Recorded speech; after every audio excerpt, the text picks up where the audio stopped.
It's highly likely that we see hundreds if not thousands of pictures every single day. Yet 6 out of 10 people can't tell if a photo is manipulated. Well, I'm about to change those stats up with this one. Right now I'm counting down the top 10 ways to tell if a photo is photoshopped right now on IO. What is gravy potato fam? Welcome back to another IO banger. I'm Charlotte Dobre and I'm out here exposing everybody.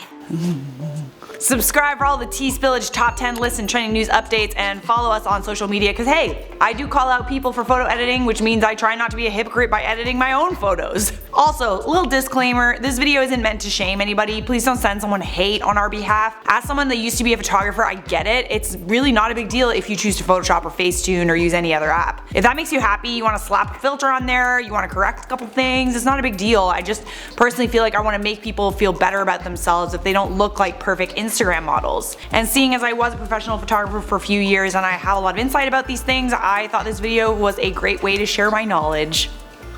So let's just jump right in, shall we? At number 10, everything in the photo is in focus. So a while ago I talked about an influencer who faked her travel lifestyle by photoshopping herself into iconic pictures in New York, Paris, India.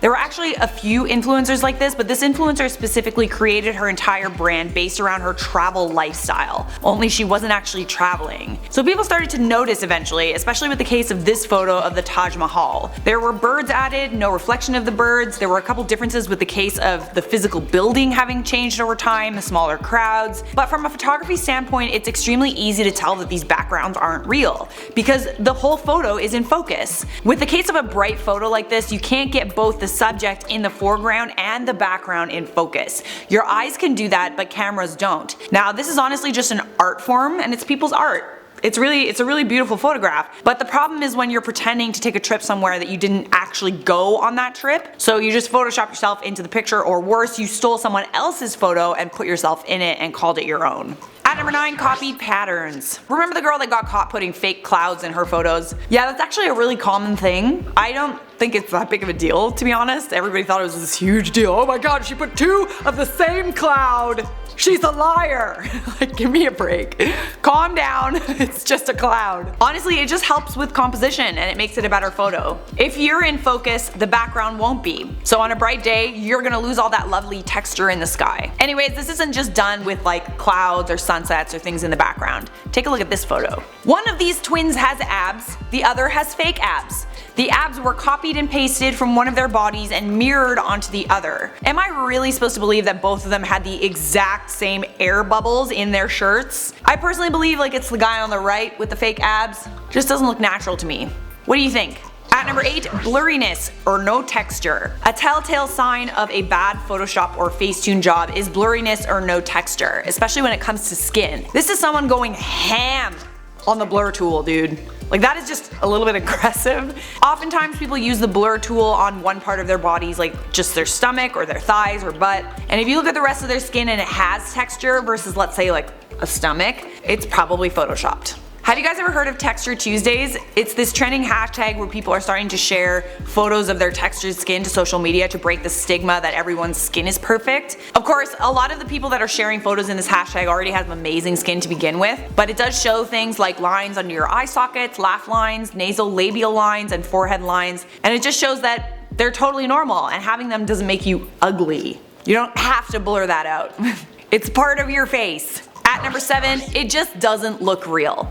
I'm seeing more and more of these images on Instagram of women that look too perfect to be real. Some of them are extremely high definition. These pictures look as close to perfect that you can get. Not that these women don't look perfect in real life, but there's likely a lot of meticulous editing going on here. In addition to using a DSLR camera and an expensive lens that's sharp as a tack. These ones are just really good Photoshop jobs. Even the freckles are there, the pores are there, the shadows and highlights are in the right place. This style sort of reminds me of like a video game character or CGI. Again, these photos might just be the way these makeup artists are expressing themselves. It could just be considered another art form, and I'm not hating on it. I actually think it's beautiful. I'm just letting you know it's photoshopped. Now there's another thing that's going on where people are using AI beauty apps and they're putting their photos into them to make themselves, I guess, more visually appealing, but a lot of the time it just looks really weird. Like, doesn't that look off to you? She's a beautiful woman, but for some reason the photo just looks unnatural, is what I want to say. At number 6, red, blue, and green pixels. So you're not going to see these unless you zoom into the photo because they are pixels, so they're very, very small. But basically a good way to tell if an image has been photoshopped is the pixels around a certain area are, let's say, green or maybe even red or blue. Let's take a look at this photo here. Everything looks relatively normal, right? She's got a rockin' bod and like, yeah, I want those boots.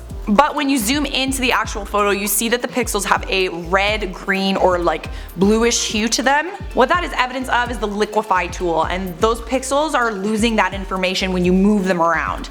There's not a lot going on here though. I think this woman really does have a body like that. And obviously the red, blue, and green pixel thing isn't true for everything. Sometimes it's just part of the image, or maybe that image is really grainy. It's not a for sure thing every time. But if you zoom into a particular area of a body that, I don't know, maybe looks a little bit smaller than it should be and you see those pixels, it's a good sign that it might be photoshopped.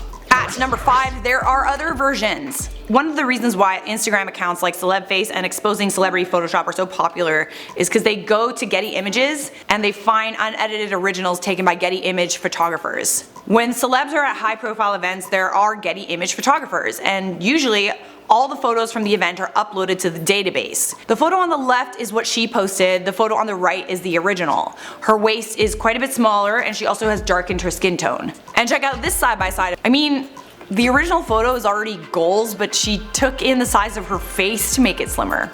There are so many examples of this happening. At number 4, faces look different from photo to photo. Okay, there's a lot of different factors that contribute to how a person looks in a photograph. Sometimes it's lighting, other times it's the angle, maybe the person looks totally different with and without makeup, etc. So you can look drastically different photo to photo based on a lot of things, but one thing that won't change is the physical structure of your face shape, unless you're manipulating the photo with apps or Photoshop, or you're getting plastic surgery. Khloe Kardashian's Instagram feed is evidence of this. I'm not gonna lie, but when I look at these photos together, it just looks like it's not the same person. Like, I know that it's Khloe in the photos because each one resembles her, but they're all very different. This is also a good example. The left is a photo on her Instagram, the right is a unedited red carpet photo. At number 3, they look different in videos. So you might already know by now if you watched my video on influencers using video manipulation apps. If you want to see that and you haven't seen it yet, I'll leave a link at the top of the screen for you here. But not everyone is doing this yet. Check out this side by side of Lauren.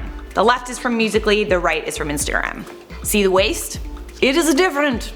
The same goes for the second one. But the person that really looks different in videos in comparison to what she looks like on Instagram is Kylie Jenner. So the left image is from her Instagram and she looks like herself, the Kylie that we're used to seeing. The right image is from a live stream. Yeah, it's a bad moment and maybe a bad angle of her, but that's also the thing with plastic surgery. It looks great as long as you're not moving, smiling, or talking. That's why the Kardashians never smile in photos, because Botox moves around your face in an unnatural manner and sometimes it can stay in certain places permanently. At number 2, mirrors. So with the case of this photo, there's a couple of things going on. The angle that she's posing for the camera shows her waistline, which is invisible from the mirror side. She looks considerably smaller. The other thing is that this mirror might be sitting on an angle with the bottom closer to her body, giving the illusion that the bottom part of her body is bigger than it is.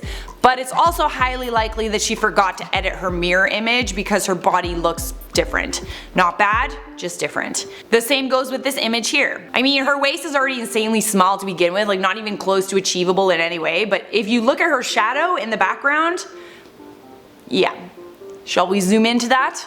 And at number 1, a wonky background. This is the most common and frankly dead giveaway way to tell if a photo's been manipulated. It's the classic how to spot a Photoshop fail trick. Facetune is most commonly used on someone's body to make their waist slimmer or butt bigger. It's a huge reason why we have the Instagram body. The tiny waist, the huge boobs, the huge hips and butt.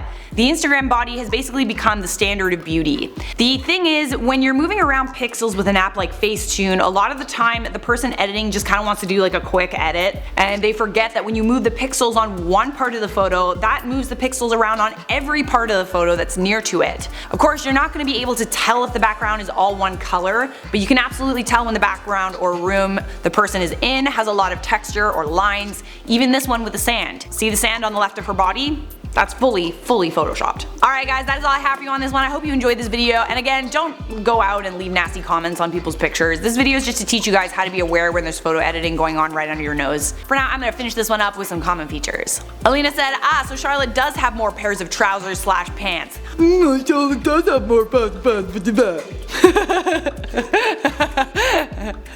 Yes, I do. I do have pants. ZZZ Dong said, and what about the filters you just used in the video? We can't afford that. We can't afford filters.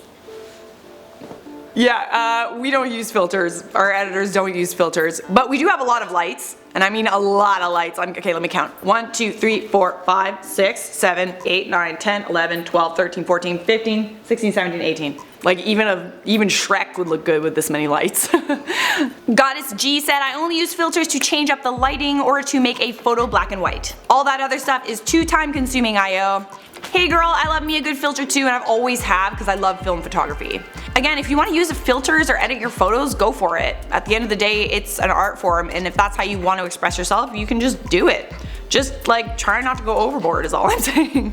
Alright, that is it for me. I hope you enjoyed this video. I hope you learned something today. If you did, leave a thumbs up, subscribe to this channel if you want more, and I'll see you in a future IO video.